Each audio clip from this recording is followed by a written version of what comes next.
तो दोस्तों पिछले कुछ समय से ताइवान का जो रवैया भारत के लिए रहा है उसको देखने के बाद बिल्कुल ये कहा जा सकता है कि ये हमारे लिए अब दूसरा इजराइल बनने जा रहा है। जी हाँ, ताइवान की जो सोच है भारत के लिए वो आज बिल्कुल वैसी ही है जैसे इजराइल हमारे बारे में अच्छा सोचता है। लेकिन दोस्तों समस्या यहाँ पर यह है कि भारत चाहकर भी दोस्ती के लिए कोई कदम नहीं बढ़ा सकता। इसके पीछे का कारण है कि चाइना को लेकर हम लोग वन चाइना पॉलिसी को फॉलो करते हैं। काफी लंबे समय से हमारी पॉलिसीज चली आ रही है और इससे भी बड़ी दुर्भाग्य की बात यह है कि फिलहाल हम लोग अनकंफर्टेबल हैं इस पॉलिसी को न मानने के लिए। यानी इन फ्यूचर ऐसा जरूर होगा कि भारत खुले से ये कह देगा, ऐलान कर देगा कि हम लोग चाइना की वन चाइना पॉलिसी नहीं मानते। उसके बाद हम लोग ताइवान को एक स्वतंत्र राष्ट्र के तौर पर रिकॉग्नाइज भी कर सकते हैं और ताइवान के साथ हम लोग डिप्लोमेटिक रिलेशनशिप भी जोड़ सकते हैं। लेकिन आज की अगर बात की जाए तो भारत वन चाइना पॉलिसी को इतनी आसानी से नहीं त्याग सकता। इसको लेकर चाइना ने बहुत ज्यादा अपना नेटवर्क फैला रखा है जिसकी गिरफ्त में भारत भी है।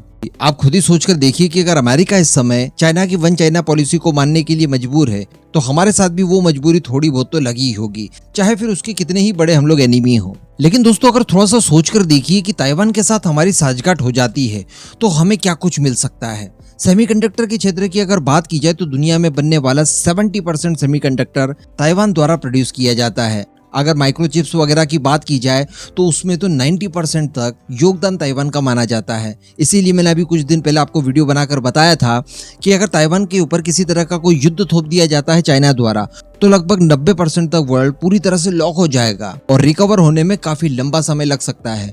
कोविड पेंडेमिक के बाद हम लोग शायद जल्दी ही रिकवरी कर पाए, लेकिन इस पेंडेमिक के बाद रिकवरी करना बहुत मुश्किल हो जाएगा। लेकिन अगर दूसरी तरफ हम लोग देखें कि आने वाले 6 से 7 सालों में यानी केवल 2030 तक की बात की जाए तो पूरी दुनिया के अंदर सेमीकंडक्टर और चिप निर्माण के क्षेत्र में $2 ट्रिलियन की मार्केट रहेगी। 2 ट्रिलियन, ये बहुत बड़ी बात है। यहाँ पर अगर कोई भारी भरकम पोटेंशियल रखने वाला देश आज से ही अपने प्रयास शुरू कर दे तो इस मार्केट का ज्यादातर हिस्सा अपने नाम कर सकता है। और अगर ऐसे पोटेंशियल वाले देशों की बात की जाए तो भारत इसमें आगे खड़ा दिखाई देता है। थोड़ा सा लेट जरूर हुए हैं, लेकिन अच्छी बात यह रही है कि इन क्षेत्र में भारत ने अब अपने मजबूत कदम उठाने शुरू कर दिए हैं और सेमीकंडक्टर को लेकर भारत बहुत ज्यादा इस समय कॉन्शियस चल रहा है। लेकिन इसी समय हम लोग देखें कि ताइवान की तरफ से भारत के लिए क्या कुछ किया जा रहा है तो हमें देखने के लिए मिलता है कि ताइवान तो अपने आप को भारत के नीचे बिछाने के लिए तैयार है। जी हाँ, कुछ इसी तरह की चीजें निकल कर आई है ताइवान की तरफ से। पहले तो हम लोग ये बात कर ले कि कई सारी ताइवानी कंपनियां इस समय भारत के अंदर भारी भरकम इन्वेस्ट कर रही है और भारत को आगे ले जाने में एक महत्वपूर्ण रोल प्ले कर रही है, जिसमें फॉक्सकॉन का नाम ले सकते हैं जो कि आईफोन मैन्युफैक्चर कर रही है।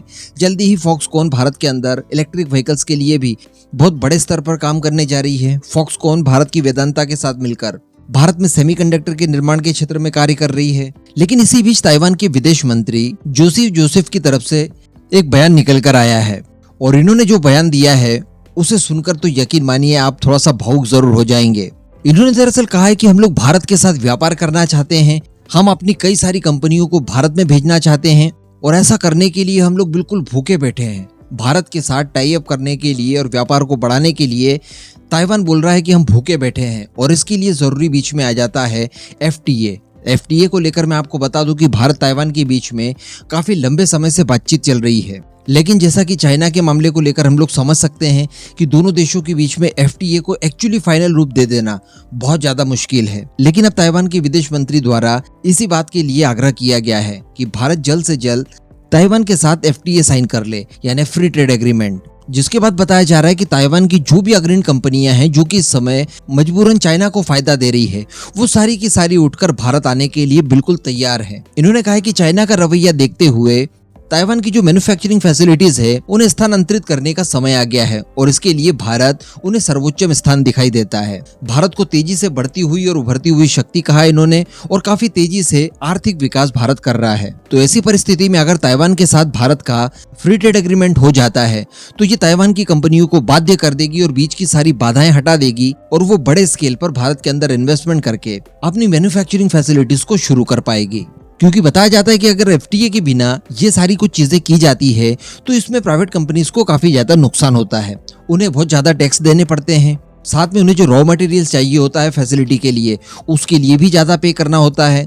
कई सारे उपकरणों को बाहर से मंगवाना पड़ता है तो उन सारी चीजों में भी काफी ज्यादा उन्हें खर्च करना पड़ता है, जो सारा कुछ बच सकता है अगर दोनों देशों के बीच में FTA हो जाए तो। तो अल्टीमेटली मैं आपको बता दूं कि इस समय दुनिया भर के देश जिस गोल को लेकर चल रहे हैं सेमीकंडक्टर के क्षेत्र में, जिसमें हमारा देश भारत भी एक है, तो वो सारे गोल पूरे हो सकते हैं अगर भारत ताइवान के साथ एफटीए साइन कर लेता है। तो ताइवान की तमाम कंपनियां भारत आकर इन सब के लिए भारी स्केल पर काम करना शुरू कर देगी और भारत को सेमीकंडक्टर और इलेक्ट्रॉनिक चिप्स के क्षेत्र में एक हब बना सकती है, और कुछ ही सालों में ही बिल्कुल।